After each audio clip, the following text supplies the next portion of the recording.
I'm keeping this, if you can see, because I'm going to use it as much as I can. So what I want to do now is I want to start painting. So I'm grabbing my dark shade of gray. You don't have to use this brand. If you got something else you like to use, go ahead and use it.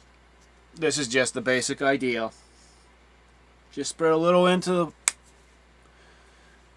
your paint container there. Grab a brush. And you basically want to paint paint over the large chunks and, you know, the grit, the base and grit that you put on. So, you know, just get it on there. You don't have to be neat. Depending on how thin or how well this covers, you may want to do a second coat of it. But you get the basic idea here. Yeah, you can be sloppy if you want. This part doesn't really matter if the black. You just want to get dark gray on. Nothing really. You do want to make sure you get it along the edges here. Like I said, neatness doesn't count here in this step, so be sloppy as you want to be. God knows I have been. But you get the basic idea here. Paint along the edges, the tops. You may want to do a second coat. Obviously, I would go over here a second time because it's showing through some. So, there's that. Rinse the brush, blah blah blah. And it would basically turn out looking something like this for that step. Now, as you can see, it's progressing along. So you want this. So, you got your base, your dark color gray on. I'm going to move up to a medium gray. And I'm going to do what I refer to as overbrushing, which is essentially similar to dry brushing, but you just don't get all the paint out. And let me grab a brush here. Not that one, not that one. Ah, there it is.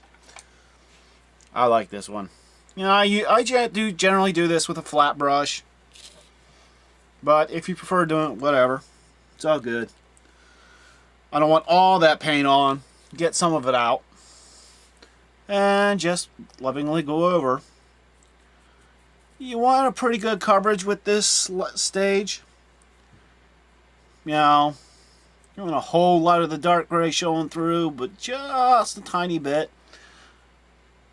Get down in between there.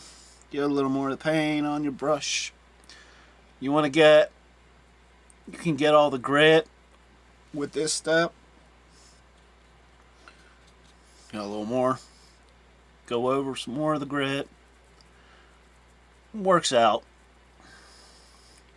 You want to get along the edges of the larger pieces too. Leave just a little bit of the darkest shade showing through. And that's about what you end up with. Now, obviously I have some pre-prepared pieces over here. So, and that's about what you'll end up with. Alright, so you want to move to the next step, which is a lighter shade. Ooh, well, that tastes bad. For this step, this is I'm using Folk Art Battleship Gray. Again, you can use whatever color you want to. It really doesn't matter. I like using this craft paint because it's cheap. But, again, grab a brush. Whichever one you want. And grab. I have several brushes. Yeah. I have a few brushes that I beat. Okay, this is more, you know, a little more off. I know, this is weird. I get some of the on my hand. You want to do it, but this is more of a dry brush. I don't know if you can see that too well. Okay. Go in a couple different directions here. Go along the edges. Yep, need a little paint. Yes, I put paint on my hand. It washes off. It's not going to kill me. Go along the edges here. Make sure I get all the grit. the larger pieces.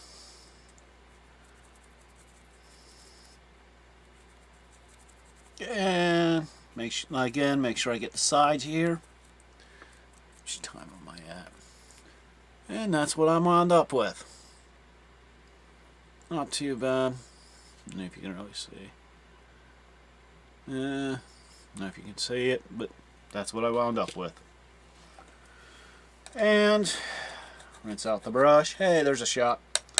If you'd really want to, you could stop right there. I do go one more step for my own personal preference and put a lighter shade. So, Dove Gray. Again, you guys can use whatever you want. This is just what I'm using for the purposes of this. One last brush. Okay, yeah, it's dry. Now this will be an extremely light dry brush. Make sure you get out as much as you can. You really don't want a lot showing. This is just really to get the edges of the stones and nothing more. Okay. Just really lightly over. Just highlights the edges a little bit. Get along the grit that's in there. So, and that's it. So the painting of the gray is done. Wash out my brush here. This ain't too hard. So, next step. Okay, now I do put the green flock on, and I do this just for my own personal preference. So this, again, this is a step you don't have to do if you don't want to, but it's just something that I personally do. Anywhere that I plan on putting the green flock, I'm going to paint green. Now the reason I do that, and I'm using Apple Barrel Hunter Green. Again, use whatever any brand you want. I just do that because it's cheap. I think I picked that big bottle up for like $1 something at Walmart. But the reason I paint it green before I glue any flock down is in case I have like a thin spot with the flock, it's really not going to show through. And if it's green, if I have green painted underneath, you're not going to know there's a thin spot. So anywhere you want to put the if you're going to do this step, anywhere you're going to put green grass, you just want to paint. And if you're going to put a different type of grass down, if like a dead brownish grass, you really want to paint wherever you're going to put static grass, flock, whatever you're going to put down, directly on the base, not on top of another. Directly on the base, you want to put a paint similar to that, the grass or a flock, because that way you will never see the thin spots. It doesn't really require that much. I just paint right up to the edges of the larger slabs of stone and that, and right up to the edges of the grit, the finer basing material, you know, the grit or whatever you want to call it. Now, I've seen people use kitty litter. Ugh. Just make sure you use clean kitty litter. But, you know, I just paint it green. Not for, well, see? All green. And you can see that step. Now, for the next step. Again, you're going to need this. You're going to need your white PVA glue. I think that's what it's called. But, again, you can use Elmer's. You can use whatever. I bought this because it was cheap. And it works.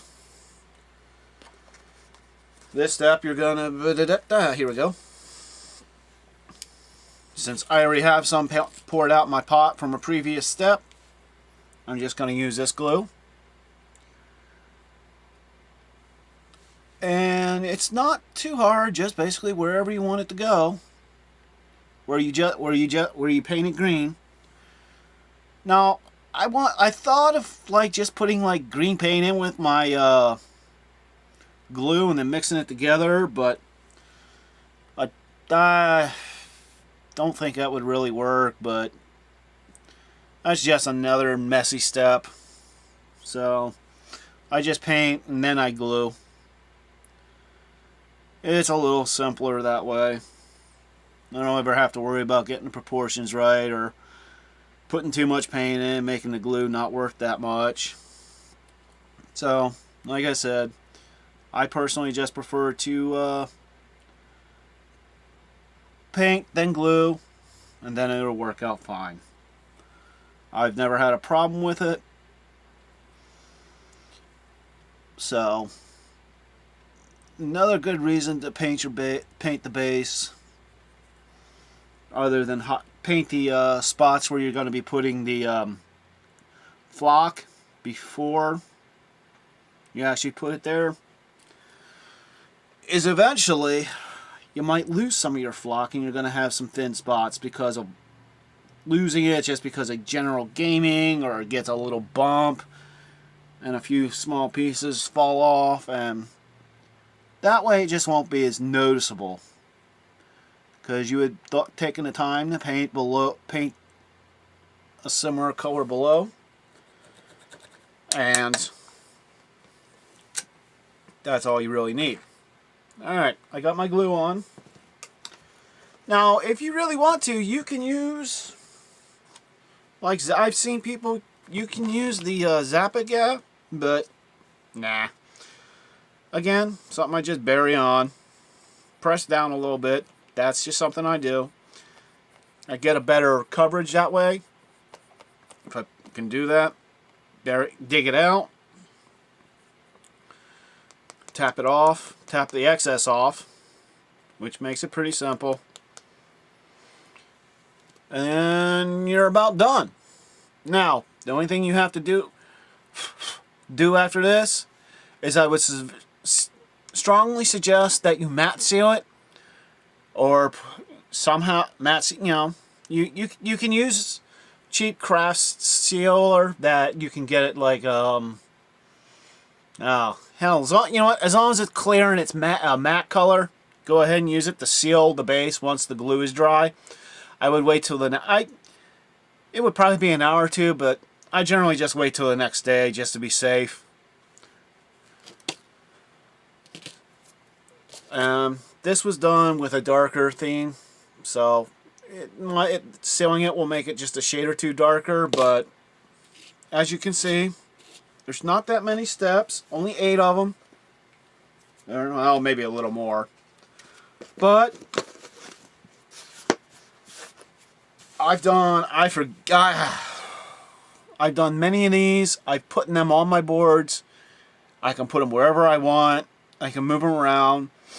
What makes these great is they're modular, and if you're not stuck to having them in one spot on the board, you can move them wherever you want. It works. And you know what? I normally just make them when I'm watching TV, so it's not that hard. But I hope you guys found this helpful. If you did, great.